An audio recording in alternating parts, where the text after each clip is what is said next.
Good morning everyone. आज हम सब बात करने वाले हैं electric potential energy of a system of point charges के बारे में, जिसमें हम सब करेंगे दो डेरिवेशन। पहला electric potential energy of a system of 2 point charges, दूसरा है electric potential energy of a system of 3 point charges. तो चलिए शुरू करते हैं आज का वीडियो।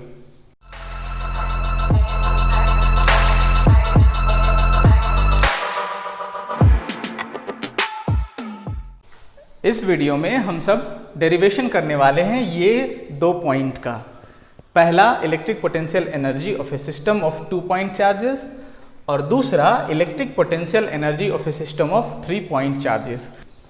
तो सबसे पहले पहला डेरिवेशन हम सब करते हैं electric potential energy of a system of 2 point charges. 2 point charge के लिए करना है। उससे पहले एक जो बात जो पिछला वीडियो में आपको बताया गया था, relation between electric field intensity और इलेक्ट्रिक पोटेंशियल में आपको रिलेशन बताया गया था, E = -dV/dr। ठीक है, तो वहाँ पर इलेक्ट्रिक फील्ड का जो यूनिट यहाँ जो देना था, आपको ये बताया गया था कि ये पोटेंशियल ग्रेडियंट है, ये एक वेक्टर होता है ना, ये वेक्टर होता है। और पोटेंशियल क्या होता है? स्केलर होता है। ये भी बताया गया था आपको पिछला वीडियो में। पोटेंशियल क्या होता है? स्केलर होता है। और ये पोटेंशियल ग्रेडियंट है, तो measurement with respect to distance होगा, है ना, ये भी बताया गया था। तो यहाँ इलेक्ट्रिक फील्ड का जो यूनिट है वो निकलता है हमारा वोल्ट पर मीटर, है ना। इलेक्ट्रिक फील्ड इंटेंसिटी का 2 यूनिट हो गया। एक यूनिट क्या था? E = F/Q, न्यूटन पर कूलम। और दूसरा यूनिट क्या हो गया? वोल्ट पर मीटर। ये आपको दोनों पहले बताया गया था, पर कैसे आया ये नहीं बताया गया था। तो यहाँ पर इसको डील कर दिया गया है कि ये इलेक्ट्रिक फील्ड का यूनिट कैसे आया, वोल्ट पर मीटर। पहले तो न्यूटन पर कूलम हुआ करता था, है ना। तो यहाँ हम सब शुरू कर रहे हैं electric potential energy of a system of 2 point charge. जैसा कि पहले ही इलेक्ट्रिक पोटेंशियल एनर्जी का डेरिवेशन किया गया था, पहले पार्ट में ही किया गया था। तो वहाँ इलेक्ट्रिक पोटेंशियल एनर्जी का डेफिनेशन जो दिया गया था वो क्या दिया गया था? It is the work done by an external force to bringing any charge from infinity to a point in electric field, है ना। हमेशा इलेक्ट्रिक पोटेंशियल क्या होगा? वर्क डन होगा। ठीक है, वर्क डन के रूप में स्टोर होता है पोटेंशियल एनर्जी। तो यहाँ हम सब वर्क डन कैलकुलेट करेंगे और उसी वर्क डन को इलेक्ट्रिक पोटेंशियल कंसिडर करेंगे। यहाँ हम सब 2 पॉइंट चार्ज कंसिडर कर रहे हैं। तो यहाँ क्या करना है? 2 पॉइंट चार्ज आपको कंसिडर करना है। एक का नाम Q1, दूसरे का नाम Q2। ठीक है, दोनों पॉइंट चार्ज हैं और ये ओरिजिन से जो डिस्टेंस है, ओरिजिन से डिस्टेंस है ये आपका R1 वेक्टर और ये ओरिजिन से डिस्टेंस है R2 वेक्टर। ये आपका A है, ये B है, ये Q1 है, ये Q2 है। AB डिस्टेंस जब A से B मूव करेंगे तब हमारा क्या हो जाएगा? R2 - R1 होगा ना। और इसका पोजीशन वेक्टर कैसे हम लोग नोट करेंगे? ये हम करते हैं R2 - R1 को क्या लिखा जाता है? R12 cap. ठीक है, तो इसमें वर्क डन हम सबको निकालना है। वर्क डन से पहले इलेक्ट्रिक पोटेंशियल निकालना है। सो इलेक्ट्रिक पोटेंशियल Q1 का Q2 पर कितना होगा वो आपको, है ना। Electric potential due to Q1 at B कितना होगा? Electric potential due to Q1 at B क्या हो जाएगा? आप इसको सिर्फ V नाम रखें। 1/4πε0। चार्ज कौन सा है? चार्ज है Q1 और डिस्टेंस क्या है? AB। AB डिस्टेंस है 4πε0 Q1। AB का डिस्टेंस क्या अभी बताया गया है? A से B बोला जा रहा है, मतलब R2 - R1 लिया जाएगा। R2 - R1। ठीक है, इसका मैग्नीट्यूड। सो ये पोटेंशियल हो गया। Potential due to Q1 at B। अब इलेक्ट्रिक पोटेंशियल एनर्जी का डेफिनेशन क्या है? इलेक्ट्रिक पोटेंशियल एनर्जी का डेफिनेशन है इन्फिनिटी से किसी चार्ज को, जो यहाँ Q2 है, किसी पॉइंट में, है ना, किसी पॉइंट में इलेक्ट्रिक फील्ड के किसी पॉइंट में V पर इलेक्ट्रिक फील्ड है मान लीजिए Q1 की वजह से, वहां लाने में किया गया work done. So work done in bringing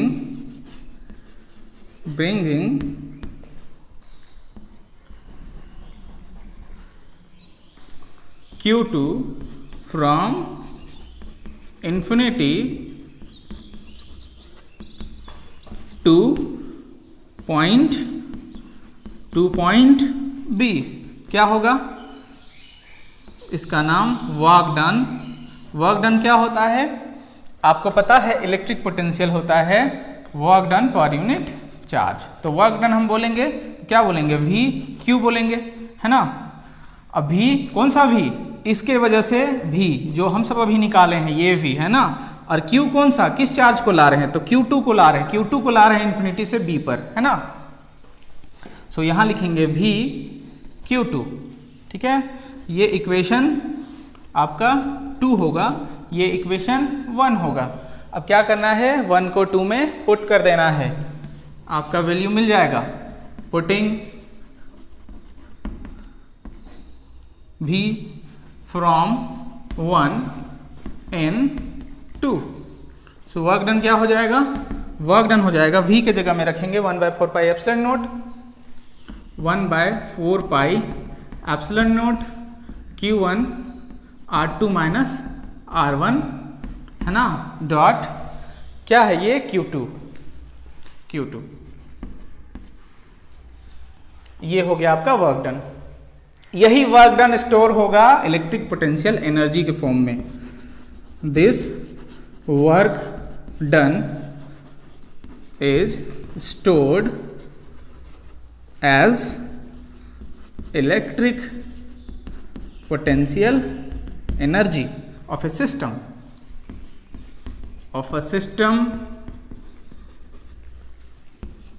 of two charges,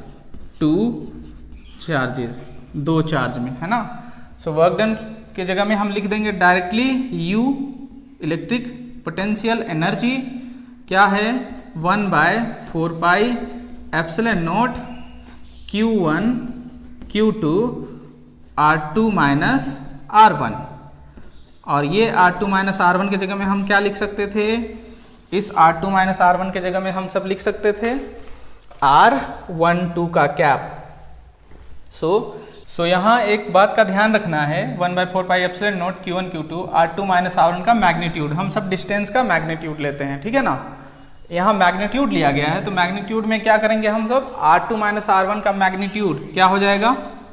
R2 minus R1, ये आपका इसका मैग्नीट्यूड क्या हो जाता?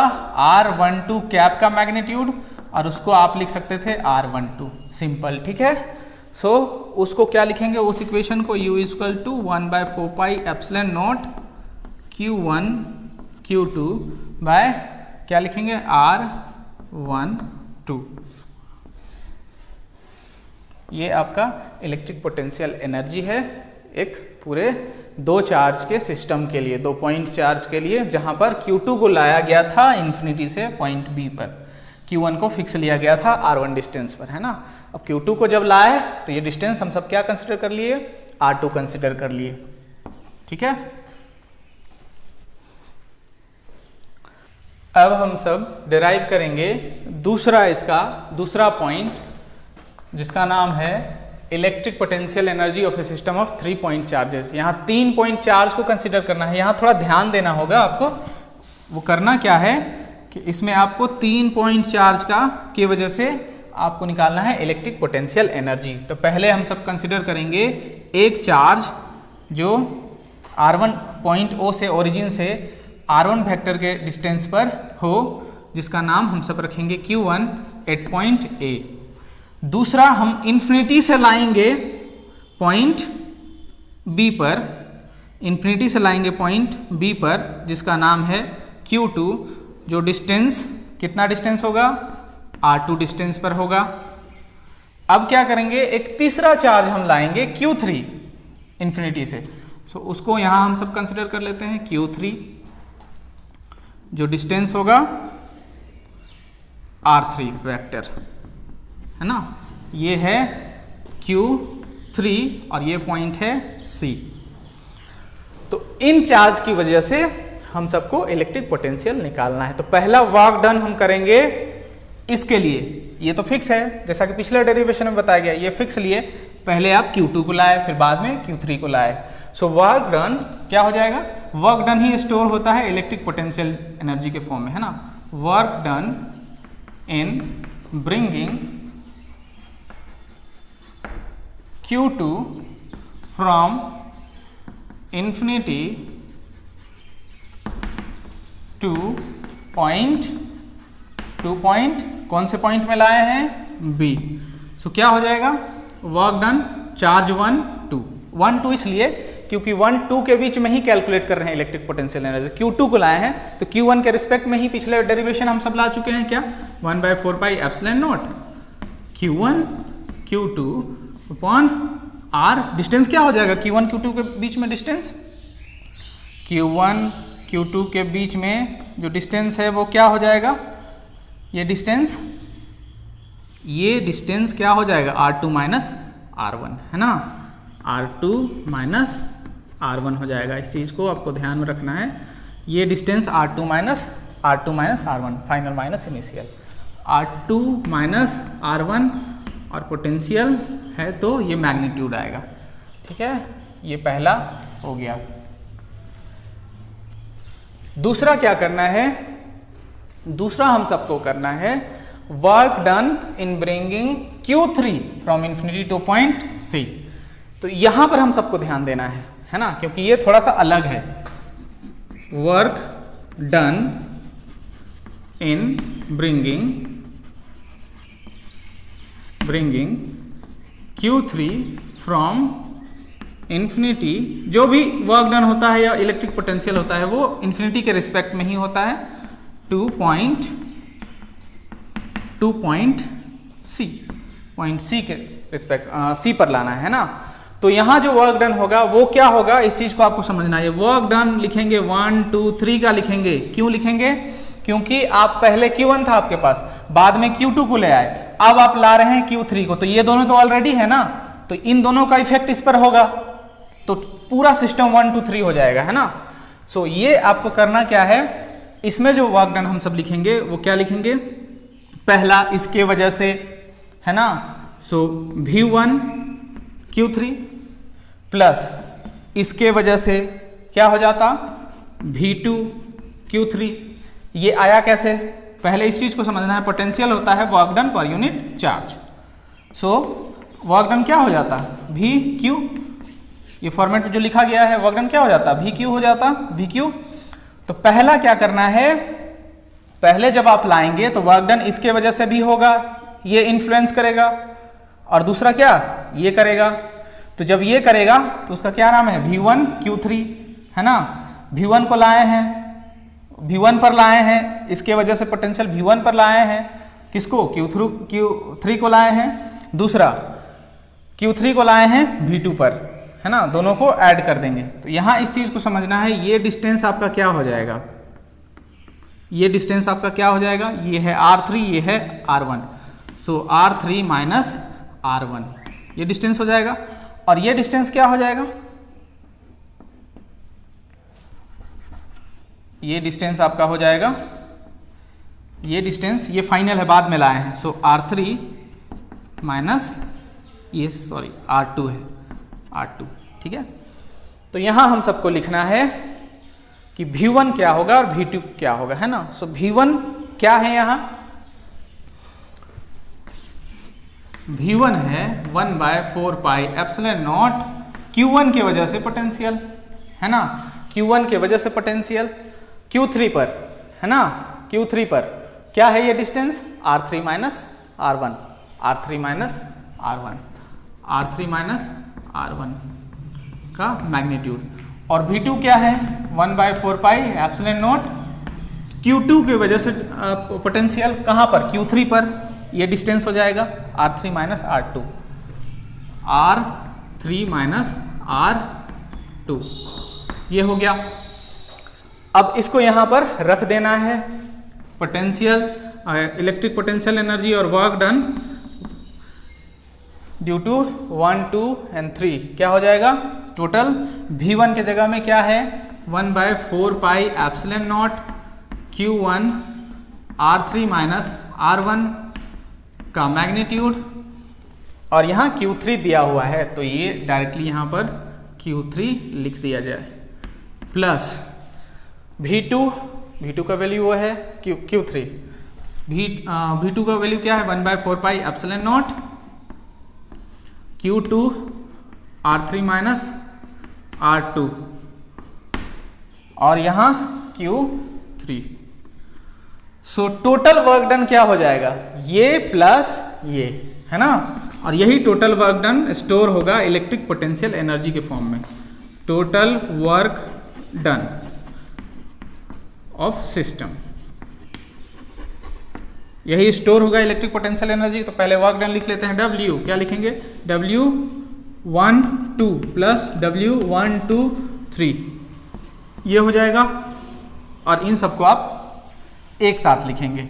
सो वर्क डन क्या हो जाएगा 1/4 pi epsilon naught Q1 Q2, distance क्या है R2 माइनस R1 प्लस ये पूरा 1/4 pi epsilon naught Q1 Q3 R3 minus R1 ये हो गया, plus 1/4 pi epsilon naught Q2 Q3 R3 minus R2, ये हो गया total work done. This work done will stored as a electric potential energy of a system, है ना, यही आप इसको लिख लेना है। This work done will stored as the total potential energy of system of 3 point charges. This work done is stored as electric potential energy due to system of 3 point charges. So you उसी को आपको copy कर देना है, Q1 Q2 sorry 1/4 pi epsilon not, इसको आप common कर लीजिए, बार बार लिखना नहीं पड़ेगा। क्या हो जाएगा Q1 Q2 और ये डिस्टेंस R2 माइनस R1 का मैग्नीट्यूड, प्लस क्या है Q1 Q3, ये क्या है R3 माइनस R1 का मैग्नीट्यूड, प्लस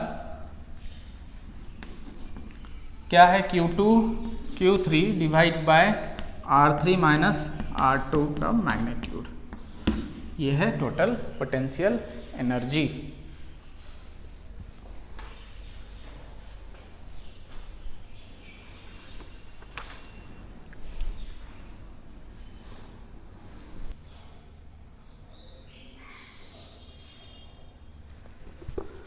एक क्वेश्चन सॉल्व करते हैं।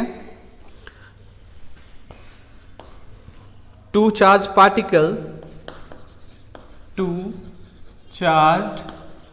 particle each having charge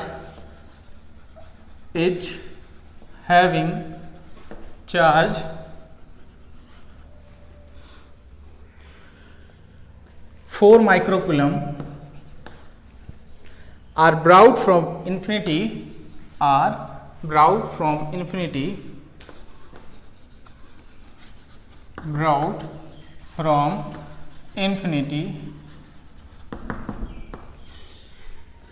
to position separated by 1 metre, to position separated by 1 meter. Calculate increase in potential energy. Calculate increase in potential energy during this process. इस process के दौरान electric potential energy कितना increase किया उसको calculate करना है। तो यहाँ दोनों चार्ज आपको दिया गया है Q1 और Q2 4 microcoulomb which is 4 × 10⁻⁻6 coulomb, और पोटेंशियल एनर्जी दो चार्ज का क्या होता है 1/4πε0 Q1 Q2 by distance of separation, दोनों के बीच में डिस्टेंस मान लीजिए R1 R2 है ना। सो यहाँ इसका वैल्यू क्या होता है 9 × 10⁻⁹, ये 4 × 4 4 × 10⁻⁻6 4 × 10⁻⁻6 और डिस्टेंस ऑफ सेपरेशन 1 मीटर बताया गया है ना। यहाँ क्वेश्चन R12 क्या दिया है 1 मीटर। सो ये 1 हो जाएगा, आप इसको सॉल्व कर लें, ये आपका हो जाएगा 144 × 10⁻, ये हो जाएगा -12 and 9 + 9 -3 है ना। सो इसको आप लिख सकते थे 1.44 × 10⁻, क्या हो जाएगा -1 या 0.144 जूल लिख सकते थे। अब इंक्रीज आपको बताना है। So increase in potential energy आपको निकालना हो तो क्या करना है, चेंज निकालना होता है फाइनल और इनिशियल का। तो जो भी पोटेंशियल एनर्जी आप निकालते हैं वो किसके रिस्पेक्ट में होता है, इन्फिनिटी के रिस्पेक्ट में होता है। सो इन्फिनिटी को घटाया जाता है। सो u इन्फिनिटी आपको पहले से पता है ये 0 होता है, तो u का जो वैल्यू है वही आपका आंसर होगा 144 जूल, 0.144 जूल हो जाएगा।